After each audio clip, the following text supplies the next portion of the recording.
Welcome everyone to another episode of Typing and Whispering, The Time Machine by H.G. Wells.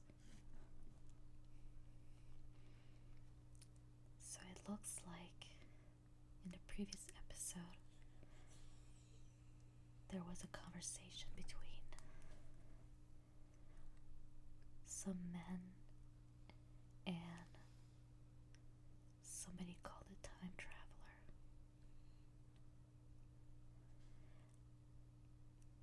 The last paragraph that we typed last time was, "That is the germ of my great discovery.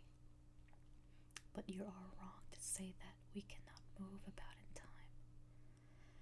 For instance, if I am recalling an incident very vividly, I go back to the instant of its occurrence. I become absent-minded, as you say. I jump back for a time. Of course, we have no means of staying back for any length of time any more than a savage or an animal has of staying 6 feet above the ground." Okay, I think I might have said, I think I might have made a mistake there when I was saying it, but anyway. Okay, let's continue.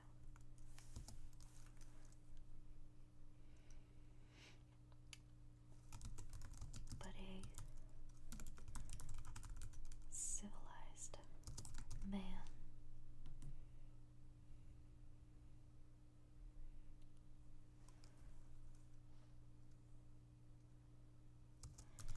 is better off than the savage in this respect.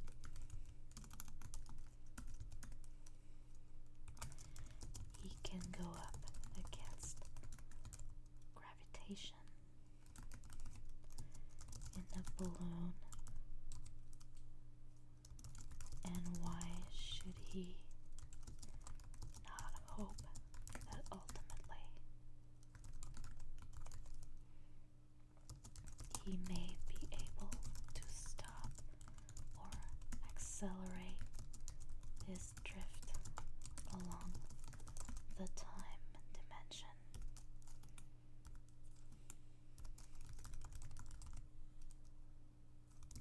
Or even turn about and travel the other way?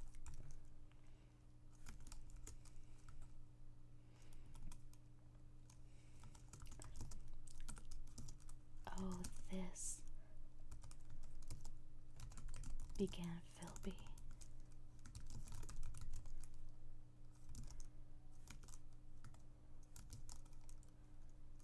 "is all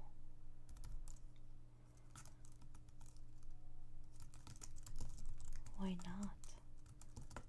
said the time traveler.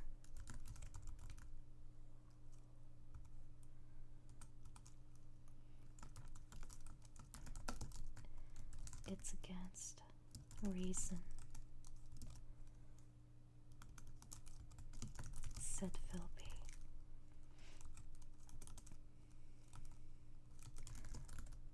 "What reason?"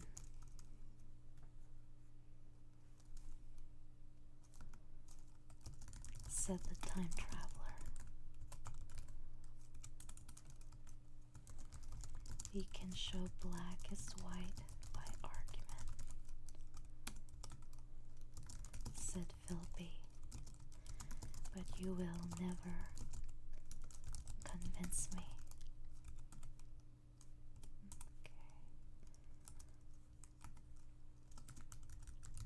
"Possibly not," said the time traveler.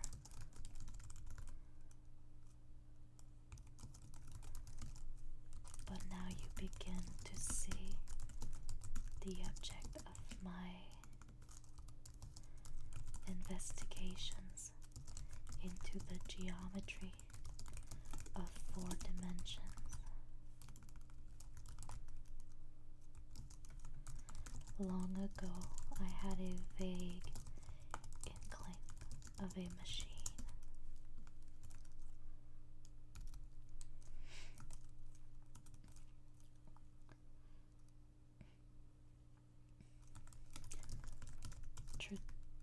travel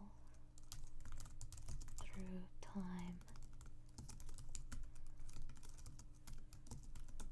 exclaimed the very young man,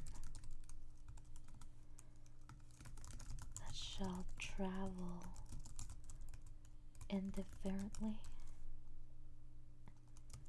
in any directions of space and time as the driver determines. Philby contented himself with laughter.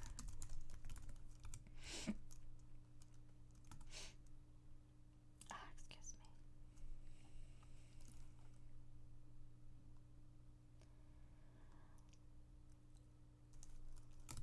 But I have experimental verification.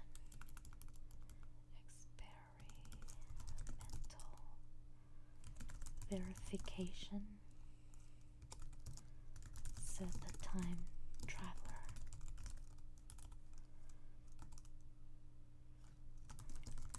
It would be remarkably convenient for the historian,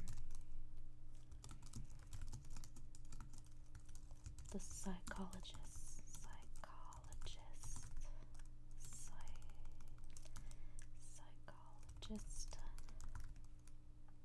suggested one might travel back and verify the accepted account of the Battle of Hastings, for instance.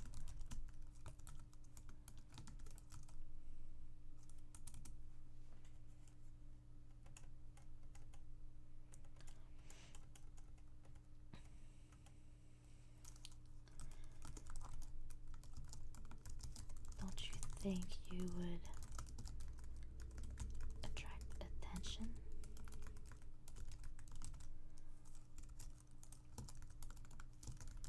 Said the medical man. Our ancestors had no great tolerance for anachronism.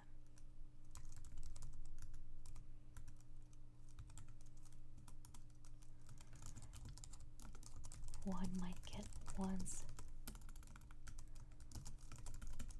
Greek from the very lips of Homer and Plato.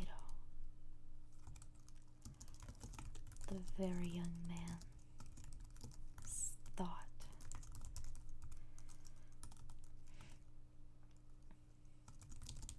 In which case they would certainly plow you for the little go. The German scholars have improved Greek so much.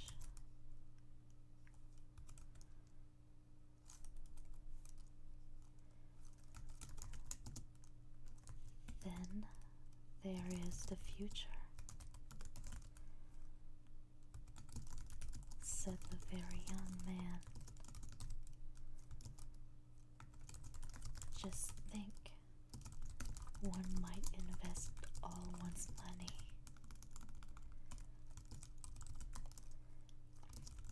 Leave it to accumulate at interest, and hurry on ahead.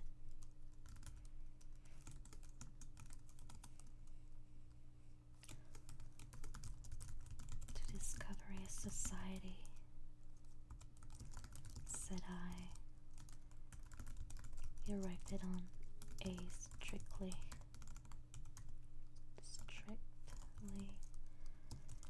communistic basis of all the wild, extravagant theories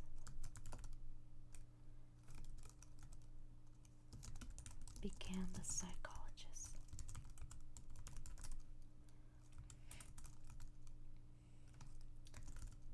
Yes, so it seemed to me, and so I never talked of it until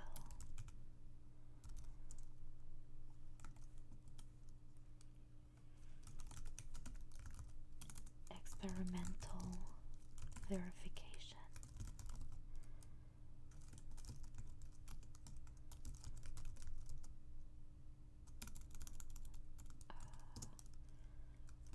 Cried I.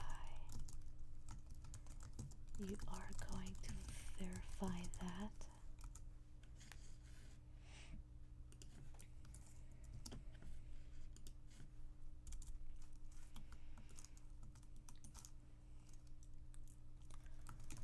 The experiment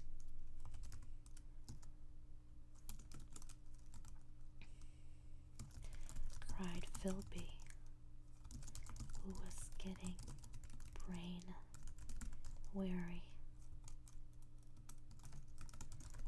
Let's see your experiment anyhow,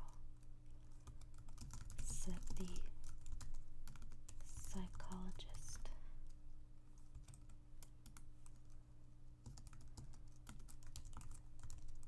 Though it's all humbug, you know.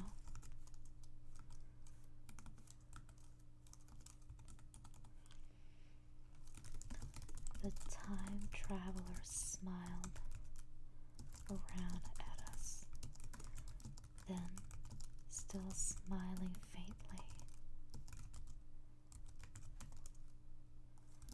and with his hands deep in his trousers, actually deep in his trousers pockets, he walked slowly out of the room, and we heard his slippers shuffling down the long passage to his laboratory.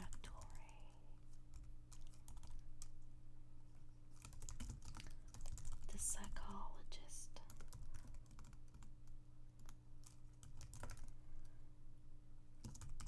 looked at us. I wonder what he's got.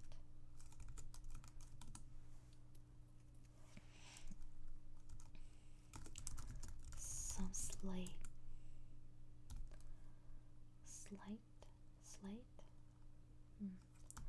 of hand trick or other,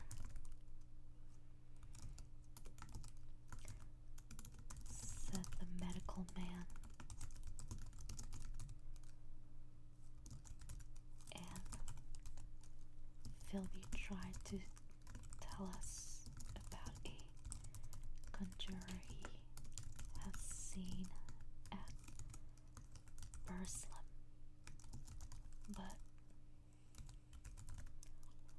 before he had finished his preface, the time traveler came back, and Philby's anecdote collapsed.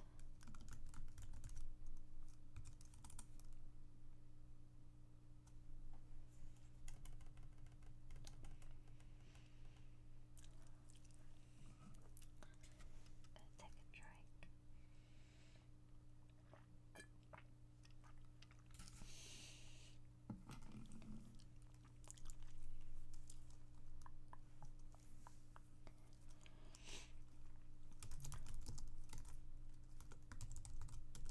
The thing the time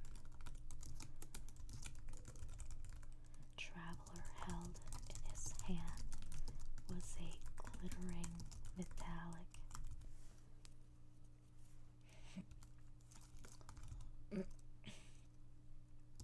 framework, scarcely larger than a small clock.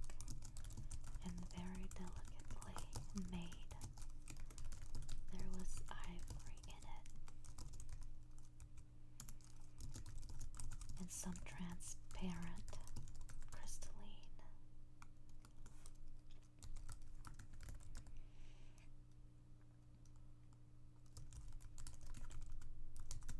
Crystalline substance. And now I must be explicit for this that follows.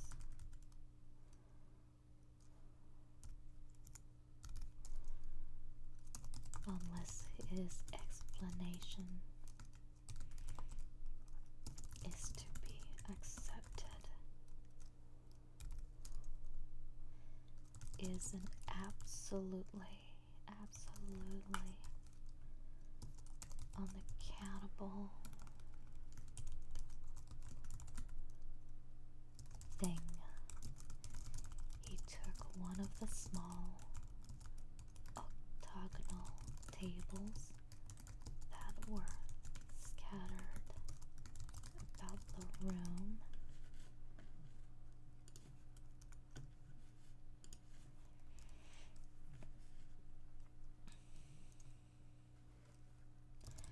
and sit it in front of the fire with two legs on the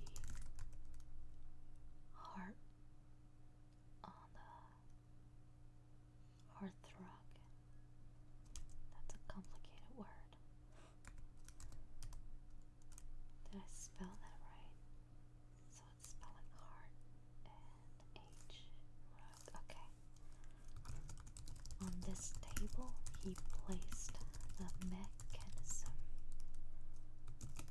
Then he drew up a chair and sat down. The only other object on the table was a small shaded lamp, the bright light of which fell upon the model. There were also perhaps a dozen candles about, two in brass candlestick. Upon the mantel and several in sconces, so that the room was brilliantly illuminated.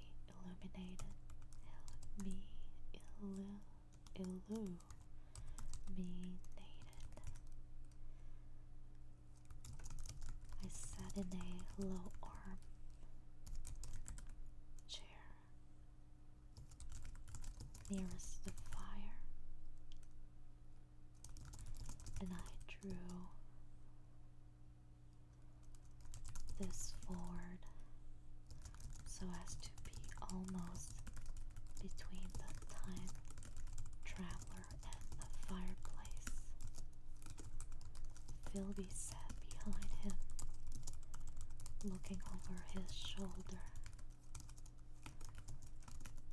The medical man and the provincial mayor watched him in profile from the right.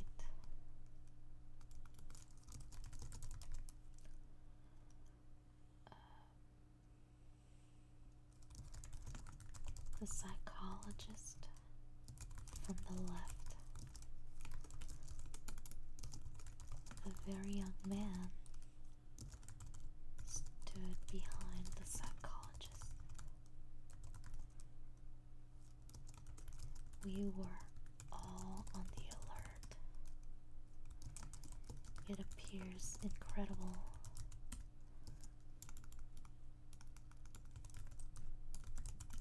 to me that any kind of tricks, however subtly conceived and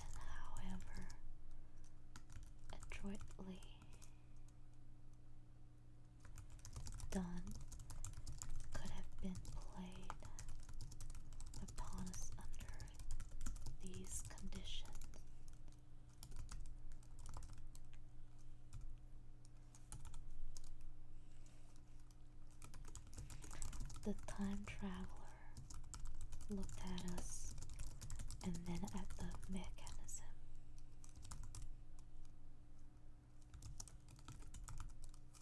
Well, said the psychologist,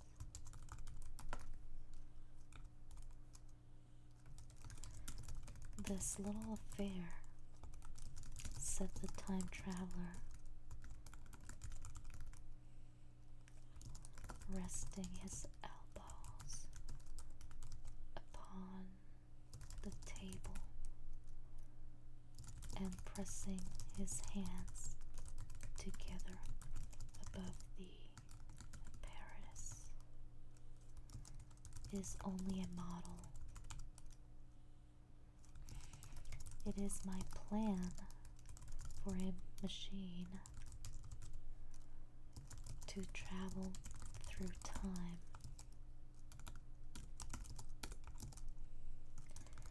You will notice that it looks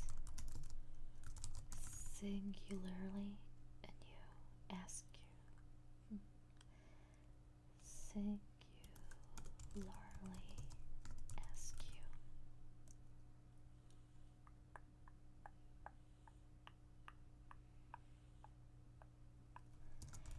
And that there is an odd twinkling appearance about this bar, as though it was in some way unreal. He pointed to the part with his finger. Also, here is one little white lever, and here is another.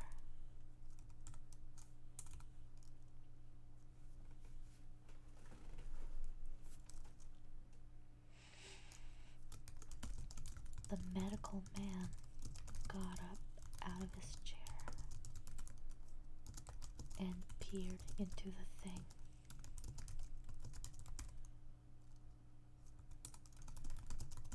It's beautifully made,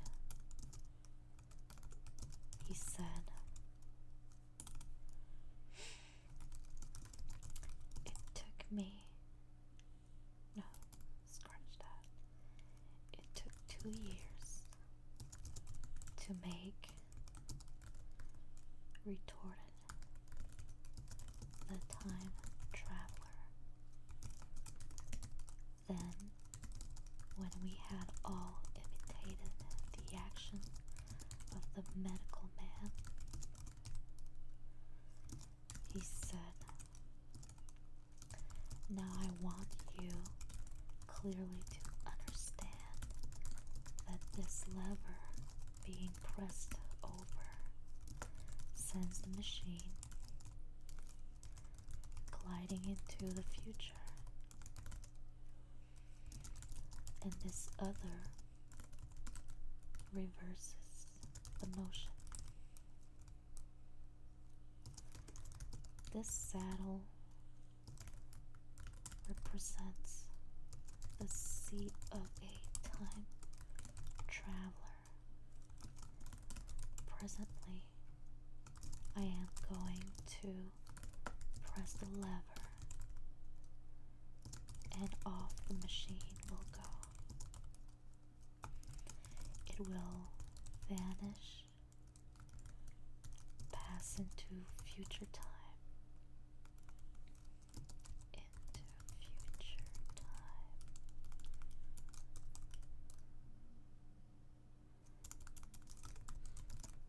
And disappear.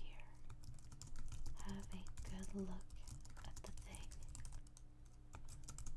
Look at the table too, and satisfy yourselves. There is no trickery. I don't want to waste this model and then be told I'm a quack.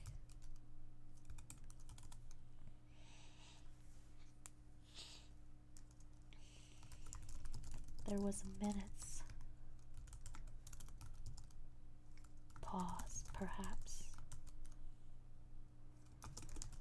The psychologist seemed about to speak to me, but changed his mind.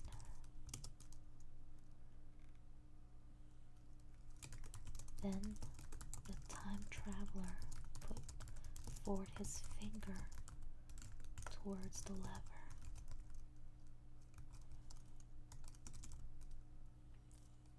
No, he said suddenly.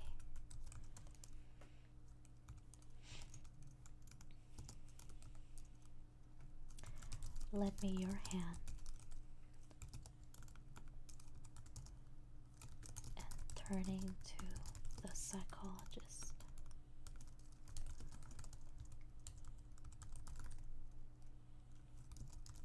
he took that individual's hand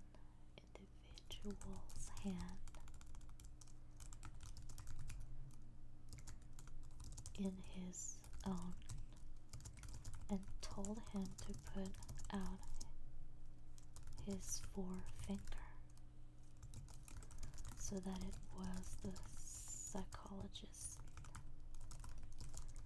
himself who sent forth the model time machine on its interminable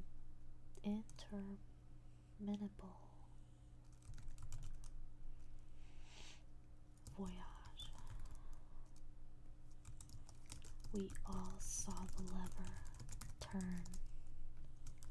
I am absolutely certain there was no trickery.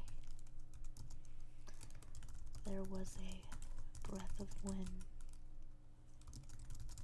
and the lamp flame jumped.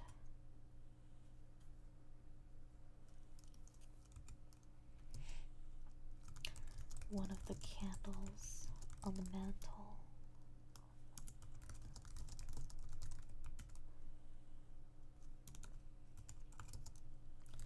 was blown out, and the little machine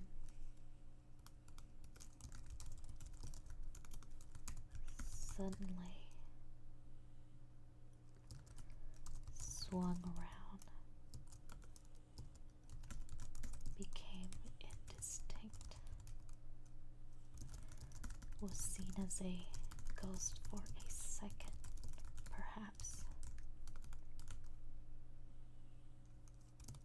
as a netty of faintly glittering brass and ivory,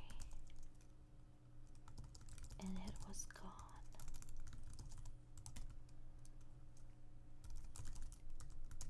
Vanished, save for the lamp. The table was bare.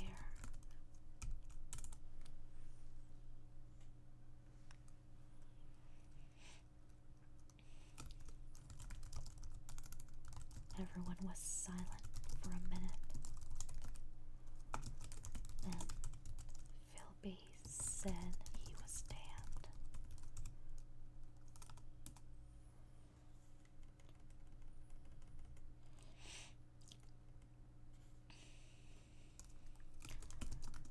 The psychologist recovered from his stupor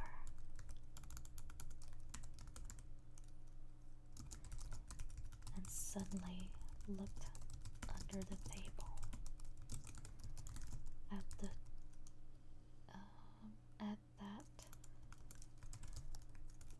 the time traveler laughed cheerfully.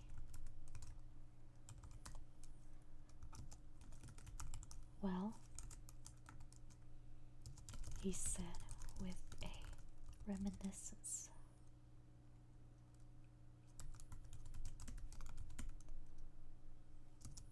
of the psychologist.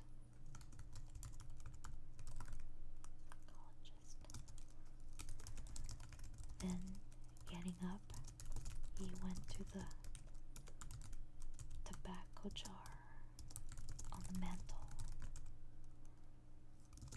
and with his back to us, began to fill his pipe.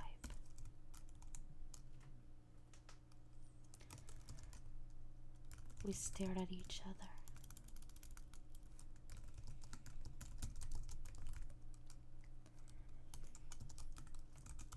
"Look here," said the medical man.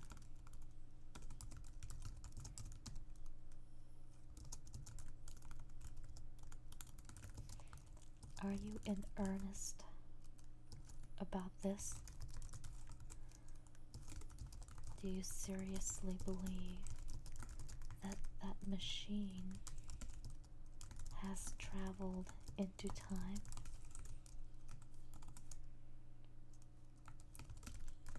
"Certainly," said the time traveler.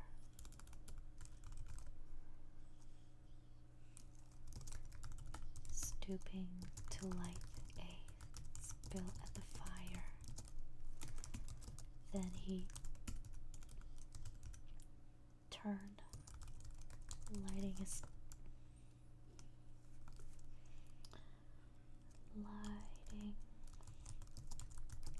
pipe to look at the psychologist's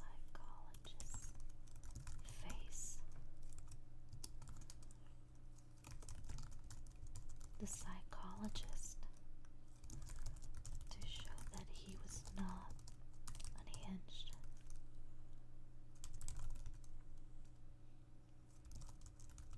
held himself to a cigar and tried to light it uncut.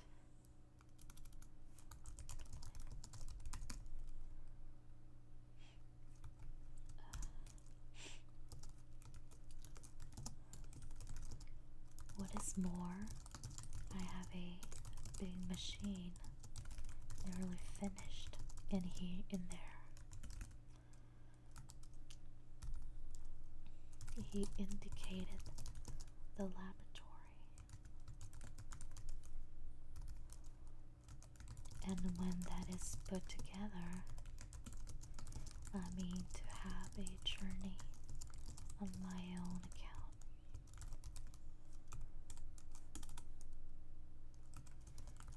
"You mean to say that that machine has traveled into the future?" said Philby. "Into the future or the past? I don't for certain know which." After an interval, the psychologist had an inspiration. "It must have gone into the past, if it has gone anywhere," he said.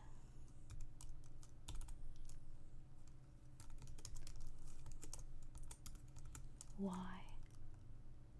said the time traveler. "Because I presume that it has not moved in space, and if it traveled into the future, it would still be here all this time, since it must have traveled through this time."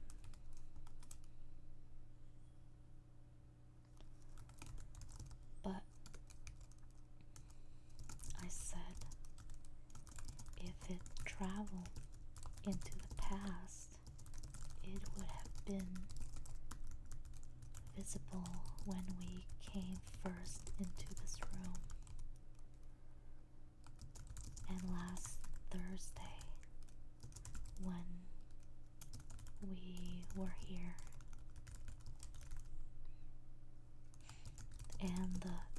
Thursday before that, and so forth.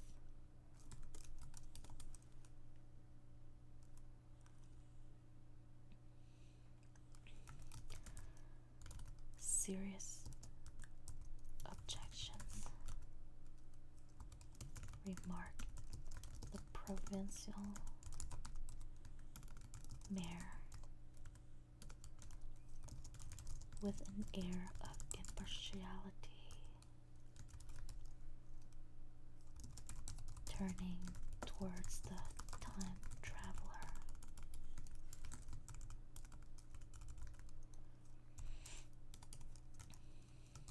Not a bit, said the time traveler, and to the psychologist,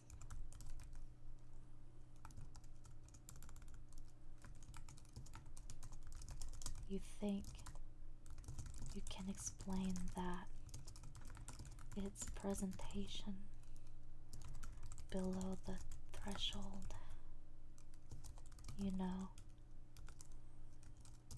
diluted presentation.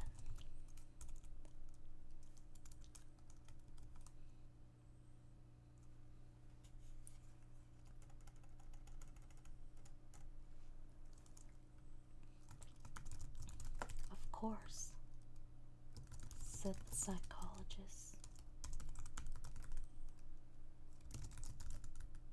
and reassured us.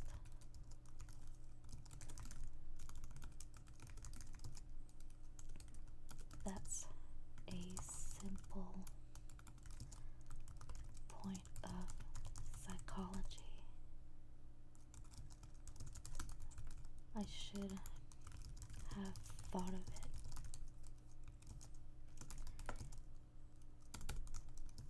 It's plain enough and helps the paradox delightfully.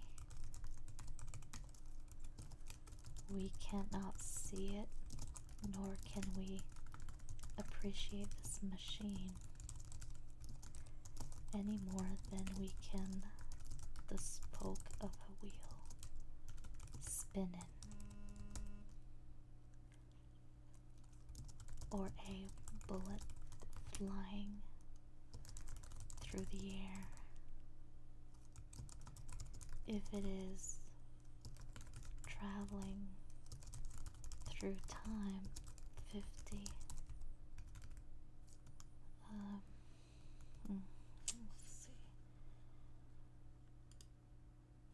if it is traveling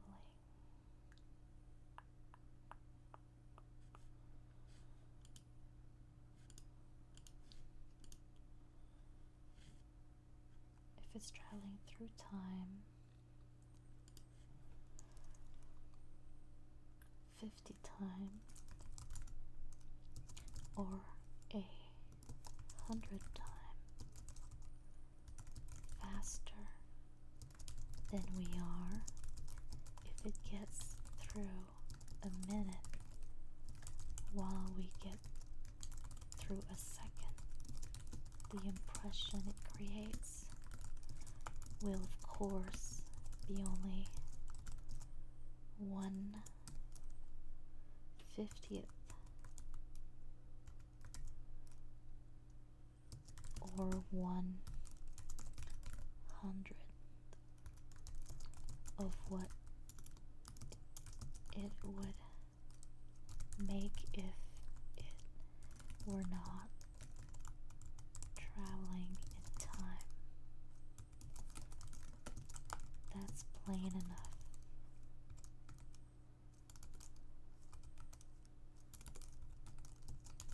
He passed his hand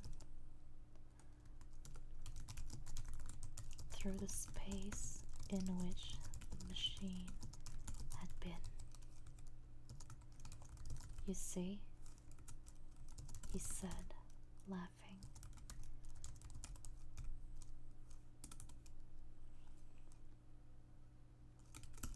We sat and stared at the vacant table for a minute or so. Then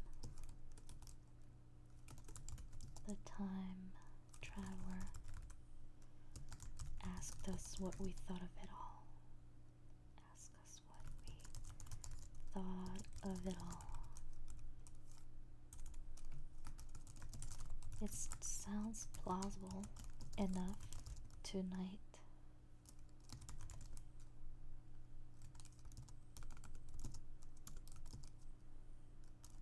Said the medical man.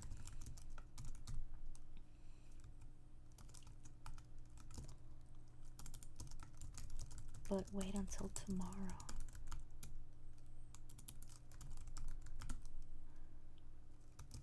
Wait for the common sense of the morning.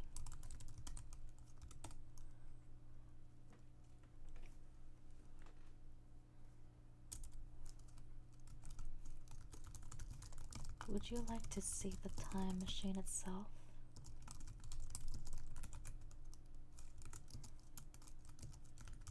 Asked the time traveler. And therewith, taking the lamp in his hand, he led the way down the long, draughty corridor.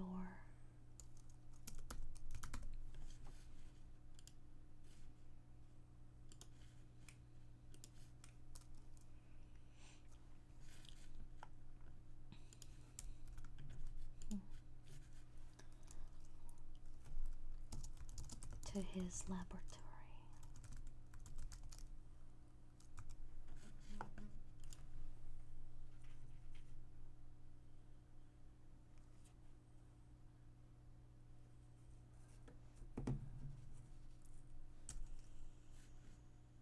Okay.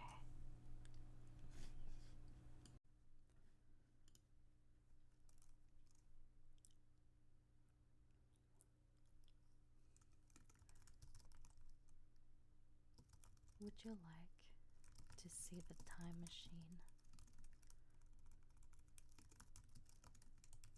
itself?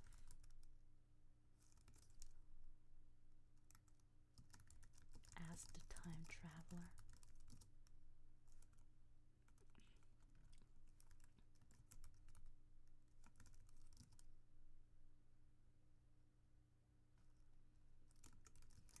And therewith, taking the lamp in his hand, he led the way down the long, draughty corridor to his laboratory.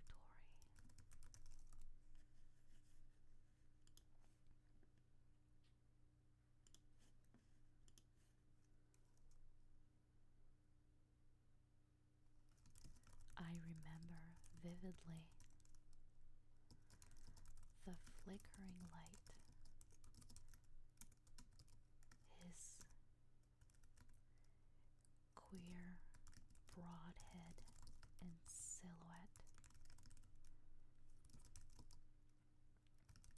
the dance of the shadows, how we all followed him, puzzled but incredulous, and how there in the laboratory we beheld a larger edition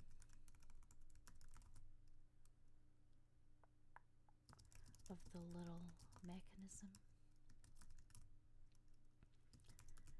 which we had seen vanish from before our eyes.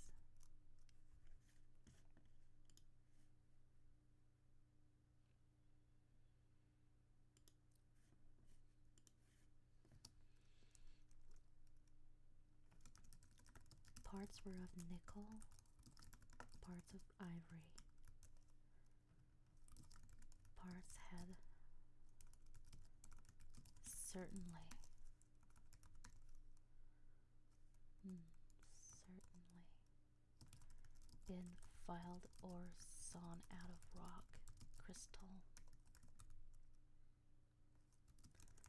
The thing was generally complete, but the twisted crystalline bars lay unfinished upon the bench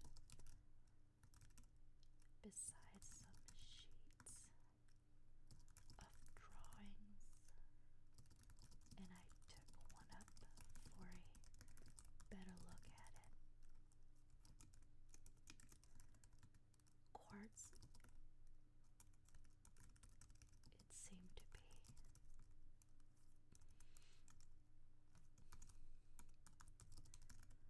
Look here, said the medical man. Are you perfectly serious?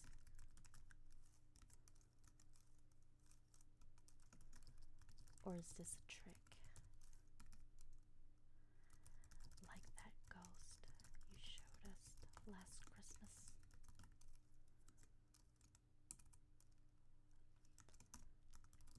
Upon that machine, said the time traveler.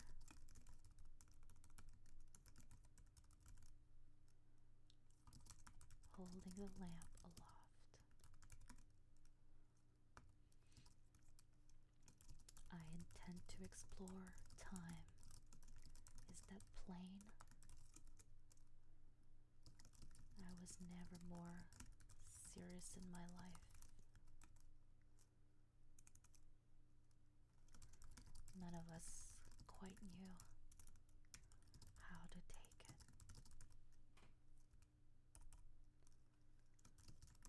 I caught Philby's eye over the shoulder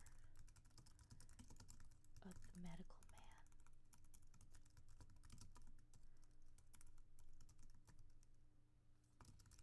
And he winked at me solemnly.